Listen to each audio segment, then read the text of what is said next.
Welcome to Silver and Gold, the channel where we uncover the stories and strategies behind precious metals. Today, we're looking at the rise and fall of the gold standard in the United States, how it shaped global economics, and why its legacy still matters in today's financial world. For much of modern history, gold wasn't just a commodity, it was the foundation of global finance. In the United States, the gold standard shaped the economy for over a century, and its legacy still influences markets today. The U.S. formally adopted the gold standard in 1900, tying the value of the dollar directly to a fixed quantity of gold, $20.67 per ounce. That meant every paper dollar was backed by real gold held in reserve, creating a sense of trust and stability in the currency. But the roots go deeper. Even before the Gold Standard Act, the U.S. used gold and silver in coinage, and debates raged over whether to back the dollar with both metals, what was known as bimetallism, or with gold alone. The gold standard brought discipline to the economy. Governments couldn't just print money, they needed gold to back it. This limited inflation and helped build global confidence in the dollar.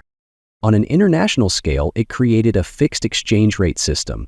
Countries pegged their currencies to gold, which helped stabilize trade and investment across borders. In effect, gold became the world's common financial language. But the system wasn't without problems. During economic crises, the gold standard could become a trap. In the Great Depression, the U.S. was unable to stimulate the economy freely because the money supply was tied to gold reserves. In 1933, President Franklin D. Roosevelt took the U.S. off the gold standard domestically, banned private gold ownership, and revalued gold to $35 per ounce. The international version of the gold standard lasted a bit longer. After World War II, the Bretton Woods Agreement in 1944 created a new global system. The U.S. dollar became the world's reserve currency, and it was still backed by gold, while other currencies were pegged to the dollar. But by the late 1960s, rising inflation and trade imbalances put pressure on the system. In 1971, President Richard Nixon ended the convertibility of the dollar into gold, effectively closing the gold window. That was the final break from the gold standard. So where does that leave us today?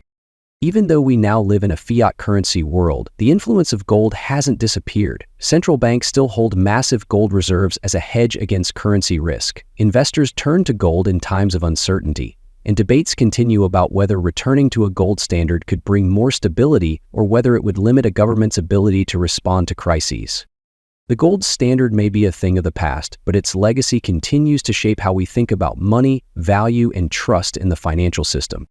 Thanks for joining us on this journey through the history of the gold standard. If you found this video insightful, be sure to subscribe to Silver and Gold for more deep dives into the role of precious metals in the past, present, and future. Until next time, stay informed and stay golden.